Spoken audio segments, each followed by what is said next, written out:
If there is no self, who becomes enlightened? We often find ourselves caught in a web of questions, especially when exploring the heart of spiritual understanding. One question that comes up again and again, particularly in Buddhist teachings, is this: if there is no self, then who becomes enlightened? It's a natural question, and on the surface, it seems straightforward. But like a reflection in a still pond, this question itself can show us how we see ourselves in the world. Part 1. The Illusion of Who. Let's look closer. The way we ask this question, who, already assumes a real someone, a constant I that goes through enlightenment.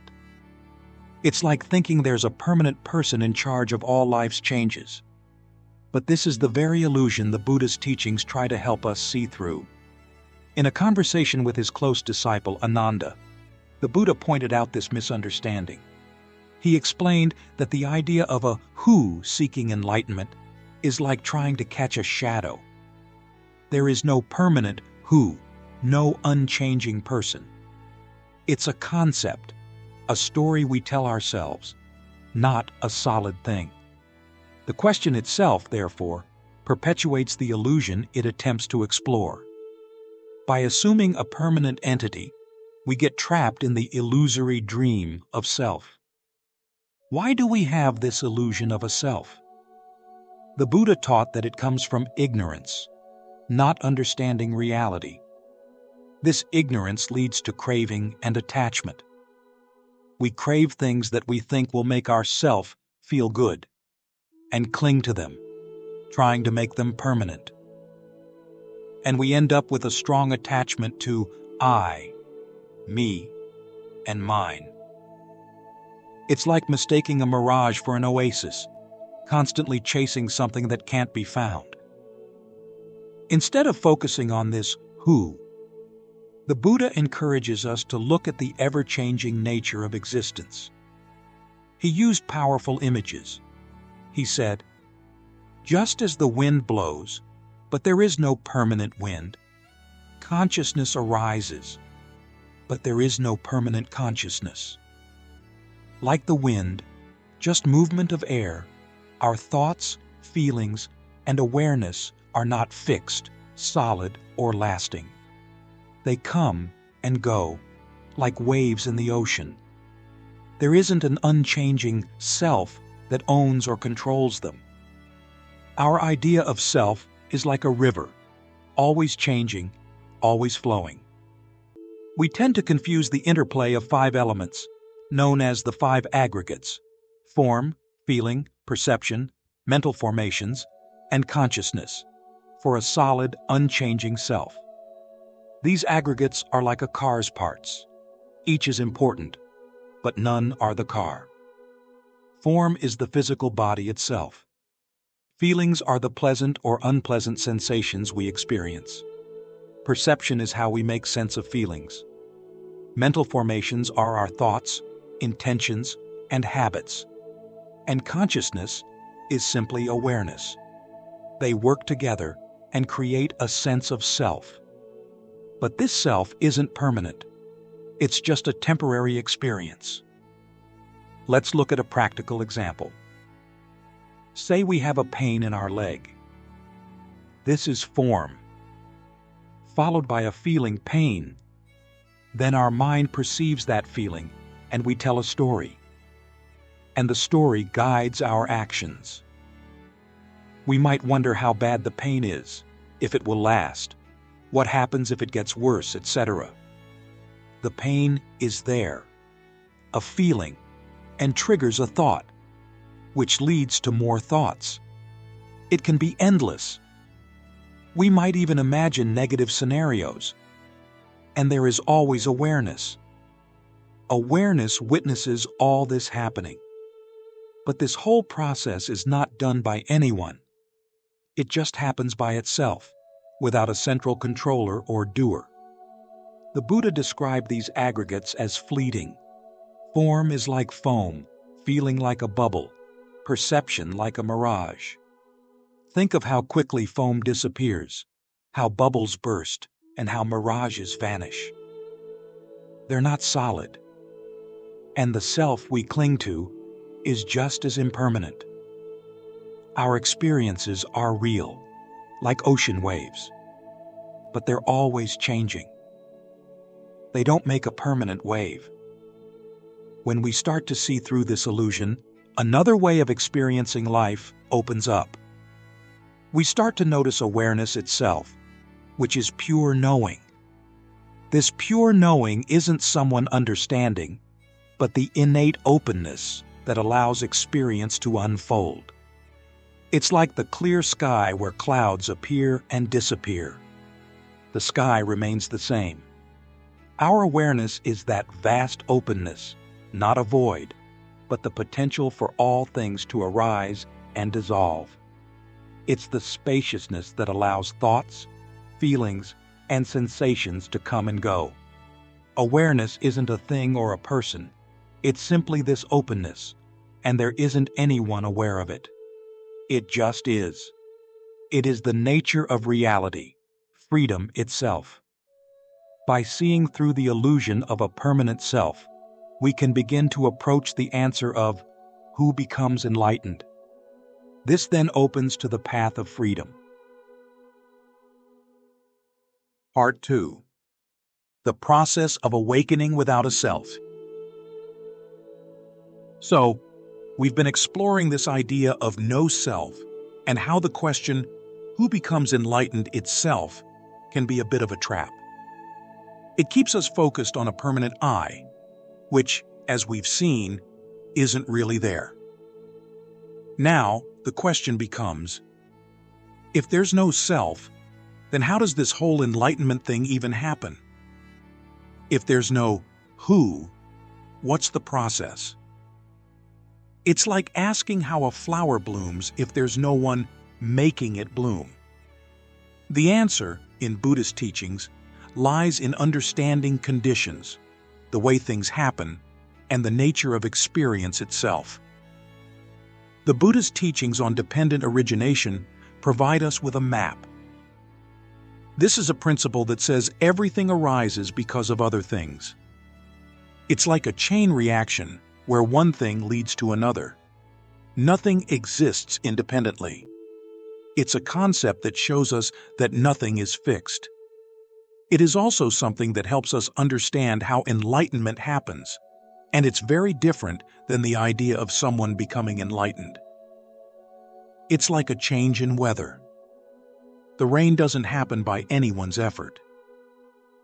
The conditions simply come together, and the rain just happens by itself. In the same way, enlightenment isn't something that a self does. It arises when the conditions are right. Enlightenment isn't done by a self, but is a natural arising of understanding. One of the most important conditions for awakening is the falling away of ignorance. It's not that someone is forcing the ignorance to stop or to go away. It's more like the clouds clearing to reveal the sun. The sun has always been there. It didn't require any effort to exist. And the moment the clouds disappear, the sun's light is apparent. Similarly, when we start to see things clearly, we see through the illusion of self. The understanding that there isn't a permanent I allows for the space to see more clearly. This understanding is like a key that unlocks the door to a new way of experiencing life. So, how do we see this in actual experience? It begins with observation. We start by paying close attention to what's happening within our own minds. We start to observe the nature of our thoughts, watching how they arise, how they linger for a bit, and how they fade away. It's like watching bubbles in a stream. Each one pops up, floats for a moment, and then disappears. We don't have to do anything. We simply notice. We begin to see the impermanence of our thoughts, their constant movement and change. Thoughts are just thoughts, not who we are. When we observe our thoughts with curiosity, we discover something surprising. We start to notice a space between thoughts, a pause, a silence, where there are no thoughts. This silence isn't empty. It is full of awareness. It is the spaciousness where wisdom can naturally shine. It's like the space between the notes in a melody, without which there would be no music. This space is always there, but we tend to miss it because we are always so caught up in our thoughts. By simply noticing that space, without trying to control it or analyze it, our awareness has the chance to expand.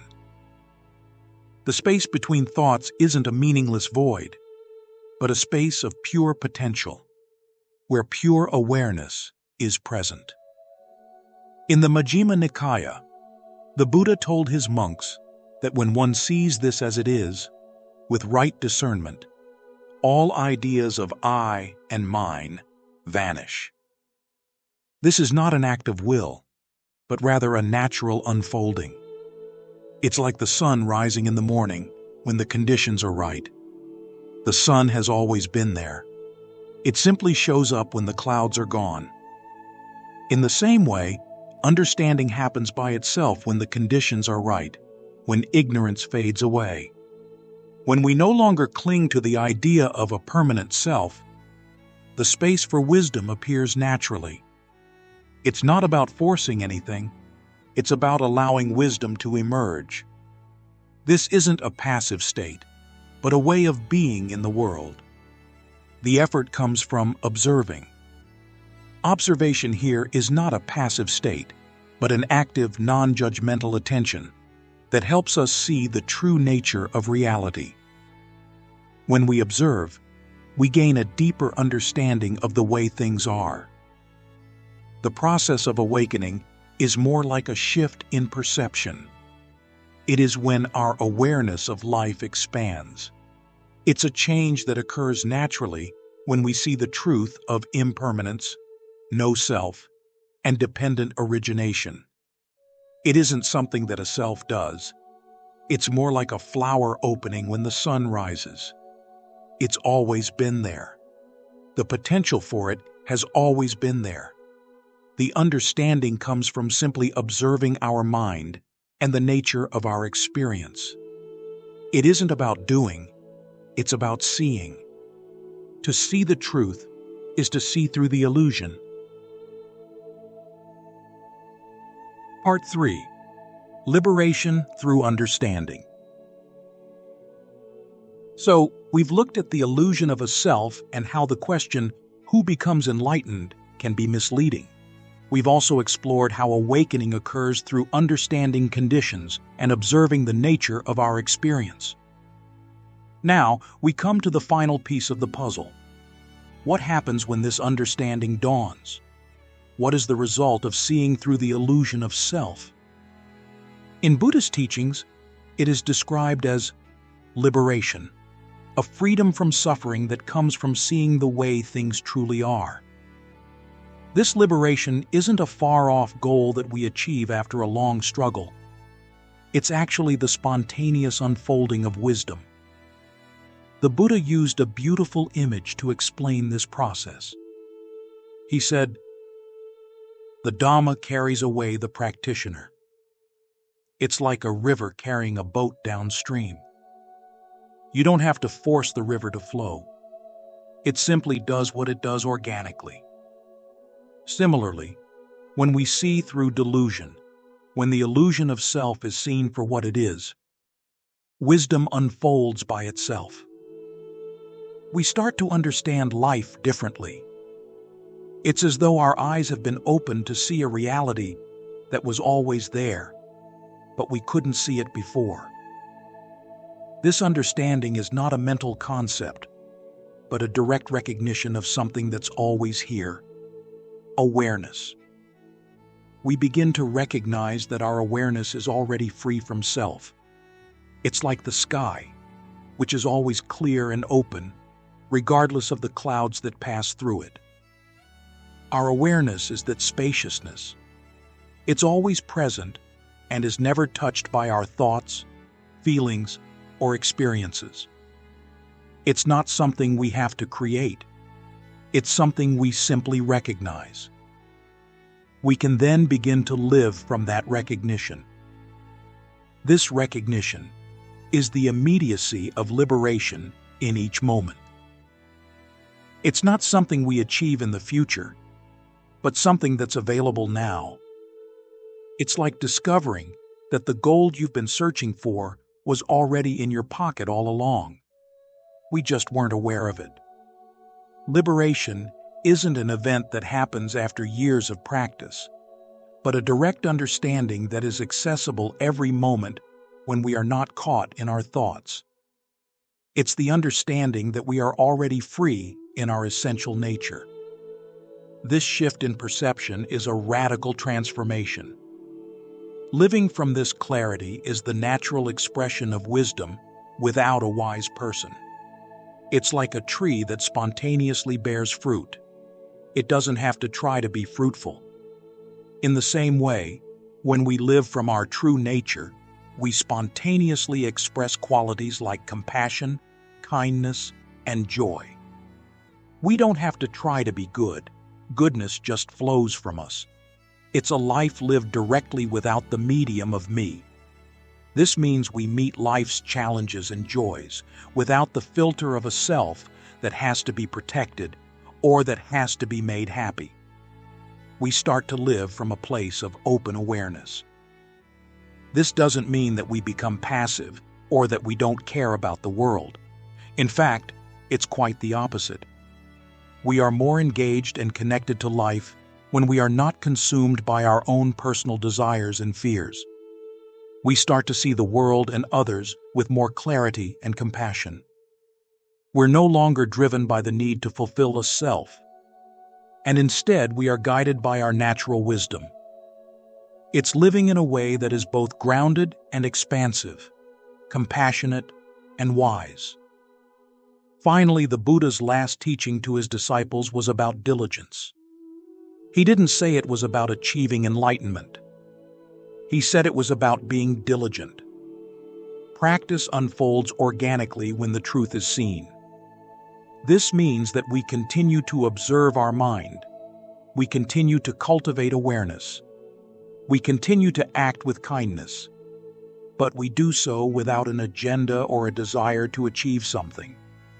It's about letting go of the idea of a practitioner and simply allowing the practice itself to happen. There is no me practicing. There is only practice. It is simply life, unfolding itself. And when we see this clearly, we realize our true nature is already free. There isn't someone that becomes free. There is only freedom.